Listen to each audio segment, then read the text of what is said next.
退休計劃是創造選擇。退休生活的計劃要及早準備和開始。筆者早年曾經向一群大專學生提出，當大家畢業後一出來社會做事，就應該要考慮退休問題。另一些聽眾竊笑或懷疑，其實當年想帶出福利效應和未雨綢繆的概念，轉眼這群學生應該已過而立之年，或者已經有自己的家庭及事業。到了今天，要及早準備退休，相信仍是沒有爭議的原則。問題的焦點是如何做，做些什麼和為什麼做，涉個人價值觀較難處理。為什麼要做退休準備？聽落很理所當然，但也是一個比較難處理的問題，因為退休要過什麼生活是個人價值觀的問題。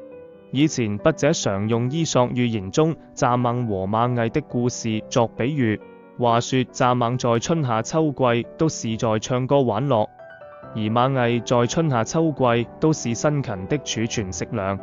到了冬季，沒有儲糧的蚱蜢就要捱餓，螞蟻則可以安安樂樂在蟻窩裏享受辛勞成果。然而最近有年青人反駁筆者說，蚱蜢享受了3季而辛苦1季，但螞蟻則辛苦了3季，只享受了1季，是誰較着數呢？這裏不展開辯論，這就是筆者想說的。退休的為什麼是一個價值觀問題，或者說是一個責任問題，是個人選擇，沒有標準答案，要4方面做好準備。做些什麼是關於在不同生活範疇作選擇和準備的問題，包括現在居住的地區比以往選擇多了，例如是否仍然留在香港，移民海外，還是移居大灣區。除了地區是一大考慮外，還有以下幾項：財務、健康、心理。選擇退休地點是一個重要的決定，涉及生活成本、氣候、醫療保健、文化氛圍等多個因素。這裏有一些考慮方向：一、生活成本，不同地區的房價、日常開支和稅務政策會影響退休預算。選擇一個經濟上可負擔的地方，能讓退休生活更加輕鬆。二、氣候與環境，不論是喜歡溫暖的海濱，還是清涼的山區，氣候適應性對生活質量影響很大，還可以考慮空氣質量和自然環境。三、醫療保健，退休後健康是關鍵，因此確保所選地點擁有高質量的醫療設施，例如有3甲醫院和健康照護系統是必要的。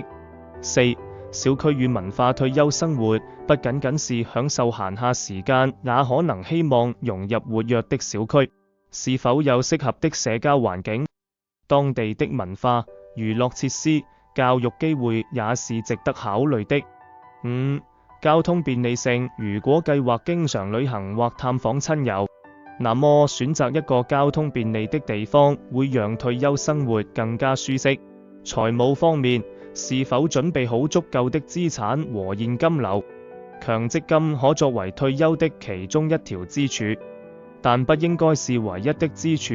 例如是個人的儲蓄、投資，能夠產生足夠的現金流。個人是否要自置物業還是租住？要不要做安老按揭、逆按揭？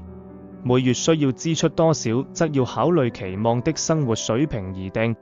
投資管理，合理配置投資，例如股票、債券或房地產，確保資金能夠增值並提供穩定收益。支出規劃，評估退休後的生活費，包括住房、醫療、娛樂及日常開支，並制定預算。保險與醫療費用，選擇適合的保險，如健康保險、長期護理保險，以減少突發醫療費用的影響。健康方面，到了退休年齡，醫療保健的需要是必備的，定時的健康檢查，充足的醫療保險。退休後居住地區的環境、醫療保障和水平都要考慮。以下是一些關鍵建議：一、身體健康管理，均衡飲食，攝取多種營養，保持適量的蛋白質。纖維和健康脂肪。規律運動、散步、游泳、瑜伽或太極都有助於保持身體靈活和健康。定期健康檢查，追蹤血壓、膽固醇、骨密度等指針，及早發現可能的健康問題。2. 睡眠與放鬆，良好睡眠習慣，保持規律作息，避免過度使用電子產品影響睡眠質量。緩解壓力，冥想、深呼吸或輕音樂能幫助放鬆，減少焦慮感。退休地區有沒有優質而且負責得起的醫療設施？退休後的健康是享受生活的基礎，保持身心健康能讓你更自在地度過這個新階段。心理方面，退休是人生的一個新階段。對大多數人來說，生活習慣可能突然改變，以往上班的規律、社交圈子和模式、閒餘時間的運用都會有顯著的差異。心理的適應才是關鍵，心理準備的關鍵點，能順利適應退休生活。1. 接受角色轉變，退休意味着從工作中的身份過渡到新的生活模式。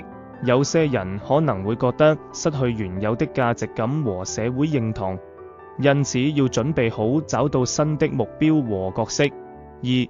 維持社交連結，工作環境通常是社交的重要部分。退休後可能會減少與同事的互動，保持與朋友、家人聯繫，或是參加社交活動，有助於避免孤獨感。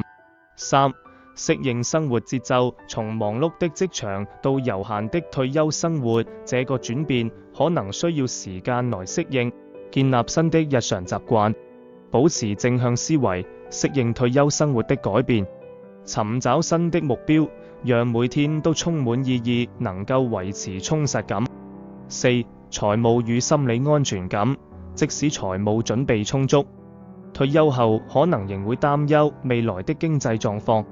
制定清晰的退休財務計劃，並培養安心感，有助於減輕壓力。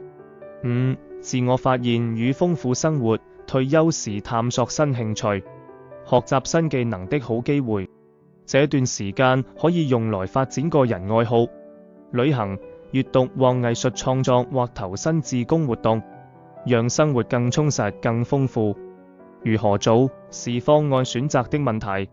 這不單止是如何揀選強積金計劃或資產配置的問題，當中涉及投資理財、認識個人目標、現時狀況和期望的風險和回報等等。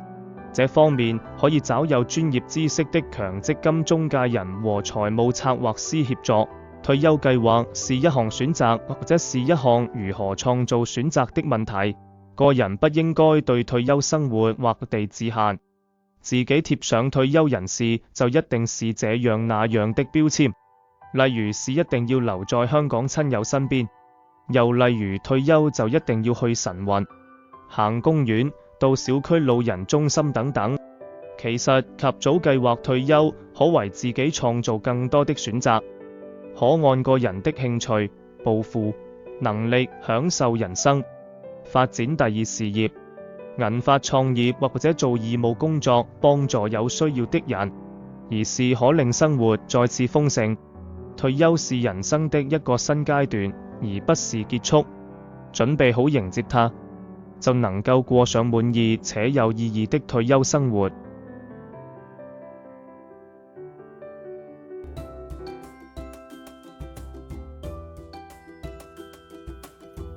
好，今日呢個視頻呢，到差唔多時間結束啦嚇，咁都希望大家喜歡。咁而錄製視頻呢，都係我一個新嘅嘗試嚟嘅，都希望可以呢，透過唔同嘅形式或者唔同嘅內容呢，同大家分享一啲有用嘅一啲資訊啊，就亦都可以幫助大家呢嚇喺唔同嘅環境或者係唔同嘅課題上高呢，都有幫助喺度嘅。如果大家喜歡呢個視頻嘅內容嘅話呢，都希望大家可以呢 subscribe 啦、like 啦，同埋 share 出去嘅。咁而日後我會繼續拍多啲關於唔同課題、唔同類型或者內容嘅一啲視頻呢，俾大家參考同埋俾大家欣賞嘅。咁希望大家繼續支持啦。多謝各位。